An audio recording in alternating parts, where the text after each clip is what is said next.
Are you tired of dealing with men who will not commit, who keep kicking the can down the road, and who keep telling you things like, oh, let's just not put a label on our relationship, or worse, they create all these other new labels like radical monogamy, which mean absolutely nothing while they're sleeping with other people? Well, if that is you, then stick around because I'm going to be explaining what creates attraction in men and how not to fall into the trap of being with non-committal men. Hi, my name is Amanda. Welcome to Mindful Success Path. On this channel, we talk about how to manifest what you want in life without all the extra stress, chaos, and drama that most people are accustomed to. So if that's something that you're interested in, make sure to subscribe and hit the notification bell so you don't miss a single video that we have coming out on this channel. And as always, I have supplemental materials for you, for those of you who want to go deeper. So number one is our masculine and feminine energy dynamics masterclass, which you can find below. It's about 60-minute masterclass, and in it we teach the dynamics between masculine energy and feminine energy, how they work in different areas in your life, how to integrate it within yourself. So let's get into what is happening when a lot of you are getting stuck in relationships with men who do not want to commit. So number one is we have to understand male psychology here, because a lot of you don't, unfortunately, and then you start getting into a lot of problems. So healthy masculine men love to commit. They want to commit, they want to give you the world, and it doesn't take them that long to figure out whether or not they want to commit to you. The problem is that most women don't understand how men operate, which is a big part of what we're covering in both the masculine and feminine energy dynamics masterclass, which you can find below.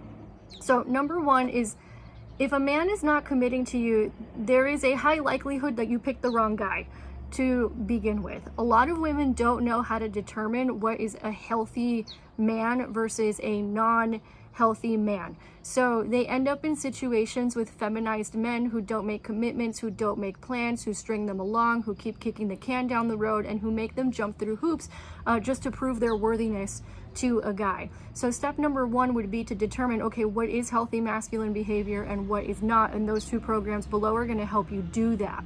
The second thing to keep in mind is that a lot of women are operating from masculine energy even in dating. So if you're the one planning all the dates, if you're the one planning all the trips, if you are the one who is always initiating the conversation, masculine men are not attracted to that. Masculine men play for points.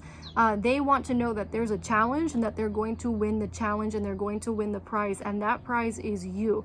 Most women don't know how to become the prize or how to act like a prize, which again, programs below can help you do that. Because most women don't know how to do that, then what ends up happening is they kind of let their anxiety take over, right? And then they end up really taking on the role of the masculine in the relationship. And what that does is that it repels very healthy masculine men who want to lead, who want to provide, and it causes them to pull away. While at the same time, you attract very feminized men who don't want commitment and simply just want convenience, which brings me to my next point. Many of you are too damn convenient. A lot of you are out here living with men and then acting like their wives before you are an actual wife. So what happens is, if you're too convenient, meaning you're doing everything for him, you're solving all his problems, you're a people pleaser, you're the good girl, you put yourself in a position where you're trying to prove your value to a man.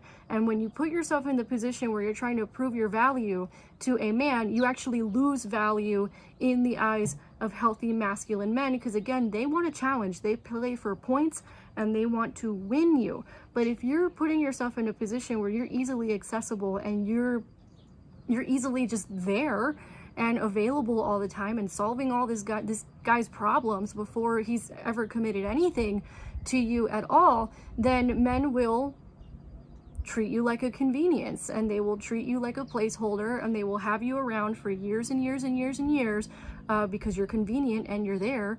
And you know, sometimes men are lazy, right? It just is what it is, right? Like, men are not going to exert energy if they don't have to. So men can do this thing that to us, a lot of women, doesn't really make sense, but they are able to do this, where they are just like, oh, this chick is here, she's convenient, she's giving me everything without me really having to put any effort, I'm just going to keep her around. And then what ends up happening is, let's say, you know, that relation breaks up, well, then he's marrying someone else 6 months later. The reason why he's marrying her and not you is because she understood how to be in feminine energy, and she was likely inconvenient. Men don't like things to be too easy. That's not how they actually fall in love. Men fall in love when there's a challenge. Men fall in love when there's like emotional commitment, and that has a lot to do with how you're communicating with them. Men actually fall in love with boundaries. Healthy men do fall in love with boundaries. And in addition to that, not only do they create attraction, there's a certain way of communicating those boundaries in a way where it inspires healthy masculine men, rather than having them pull away or shut down or just not be attracted to you at all. So I just wanted to come on real quick to express that in this video today. Many of you have been asking similar kinds of questions in the comments about this, particularly those of you who are dating, or perhaps you've been in a relationship for a really long time but there's still no ring.